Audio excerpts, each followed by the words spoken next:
क्या आपको पता है मेंटली स्ट्रांग होना किसे कहते हैं?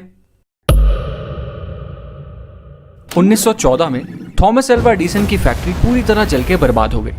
आग इतनी बुरी तरह लगी थी कि कुछ भी नहीं बचा। उन्हें 23 मिलियन US$ का नुकसान हुआ था और एक प्रोटोटाइप जिस पर वो सालों से काम कर रहे थे वो भी जलकर बर्बाद हो गया। इस पूरी सिचुएशन को जानने के बाद थॉमस एल्वा एडिसन ने जिस तरीके से रिएक्ट किया उसे कहते हैं मेंटल टफनेस। पता है उन्होंने क्या कहा? उन्होंने कहा, थैंक गॉड अभी तक मैं जितनी भी मिस्टेक्स कर रहा था वो सारी जलकर खत्म हो गई हैं। अच्छा है, अब मैं एक फ्रेश शुरुआत कर पाऊंगा। एक मेंटली टफ इंसान की ये बहुत बड़ी क्वालिटी होती है कि वो बुरे से बुरे वक्त में भी अपने आप को संभालना जानता है और एक पॉजिटिव अप्रोच रखता है। पर फैक्ट तो यह है कि शुरुआत से ही कोई भी मेंटली स्ट्रांग नहीं होता।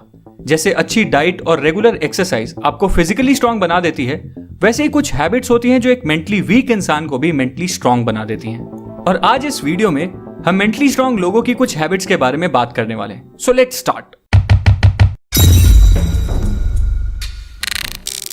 पहली हैबिट है एम्ब्रेसिंग चेंज।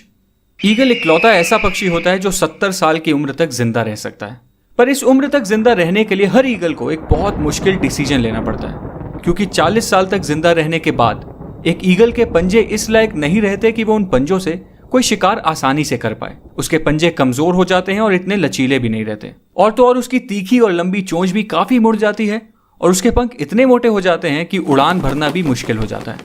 और 40 साल की उम्र में यही वो टाइम होता है जब एक ईगल के पास सिर्फ 2 ही ऑप्शंस होते हैं। पहला, या तो वो इसी तरह मर जाए, दूसरा कि वो एक बहुत ही पेनफुल से चेंज के प्रोसेस को एक्सेप्ट कर ले। एक ईगल की जिंदगी में ये प्रोसेस 150 दिन का होता है और इस प्रोसेस के लिए उस ईगल को किसी पहाड़ की चोटी पर जाकर बैठ जाना होता है और वहां उसे अपनी चोंच को तब तक किसी पत्थर पे मारते रहना होता है जब तक उसकी चोंच निकलकर नीचे ना गिर जाए।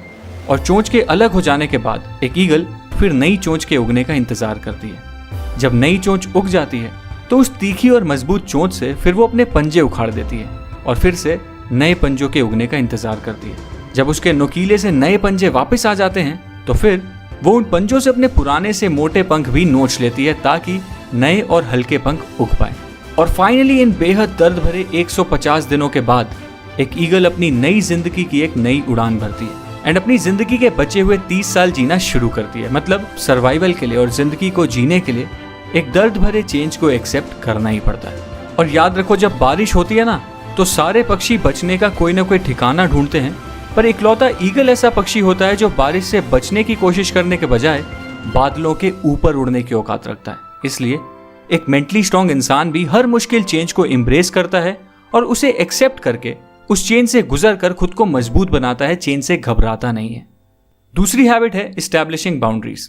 याद करो लास्ट टाइम ऐसा कब हुआ था जब आपको कोई ऐसा काम करना पड़ा हो जिसकी वजह से आपका पूरा शेड्यूल, आपका पूरा प्लान बर्बाद हो गया और बाद में आपको रिग्रेट हुआ कि काश तब आप उस काम को मना कर देते तो शायद आप अपने बाकी के इंपॉर्टेंट काम अच्छी तरह कंप्लीट कर पाते। अगर ऐसा आपके साथ अक्सर होता है तो सॉरी, आप शायद इतने मेंटली स्ट्रांग नहीं हो, क्योंकि एक मेंटली स्ट्रांग इंसान को उसकी बाउंड्रीज मतलब उसकी लाइन ऑफ कंट्रोल पता होती है। उसको पता होता है कि उसे किस काम के लिए नो बोलना है और किस काम के लिए यस, उसे किस कन्वर्सेशन का हिस्सा बनना है और किस कन्वर्सेशन का नहीं, उसे क्या खाना है और क्या नहीं।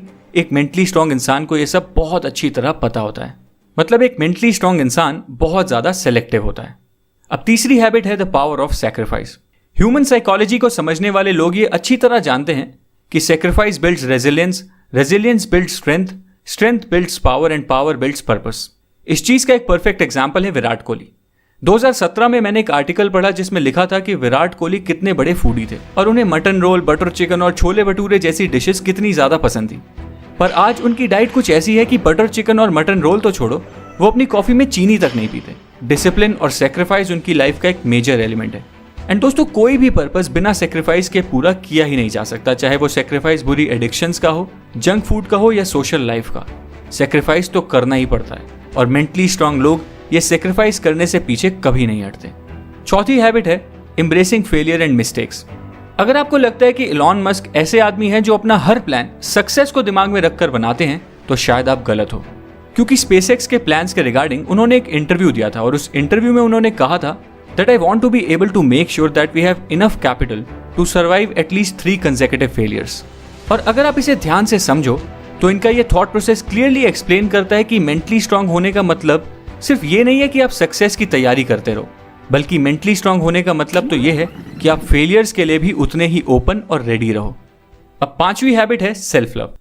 एक बार मुझे ऑफिस में एक लड़का दिखा जो फिजिकली बहुत अट्रैक्टिव था और उसके फेस पे एक अलग सा ही ग्लो था। मुझे लगा शायद ये कोई न्यू ज्वाइनर होगा जिसने हाल ही में कॉलेज कंप्लीट किया है और अपनी कॉर्पोरेट लाइफ शुरू की है। फिर एज यूजुअल मेरा दिन शुरू हुआ और शेड्यूल के अकॉर्डिंग मुझे एक मीटिंग में जाना था। उस मीटिंग में पहले से ही वो लड़का बैठा हुआ था और जब मैंने उसे मीटिंग रूम में दोबारा देखा तो मैं थोड़ा कंफ्यूज हो गया। बट फिर मेरे मैनेजर ने अनाउंसमेंट की और बताया कि इस मीटिंग के लिए हमने एक गेस्ट को इन्वाइट किया है जो हमें प्रोसेस रिलेटेड एडवाइस देने वाला है, और वो गेस्ट बिजनेस की एक यूनिट का डायरेक्टर है। और पता है ये डायरेक्टर कौन था? वही यंग दिखने वाला लड़का।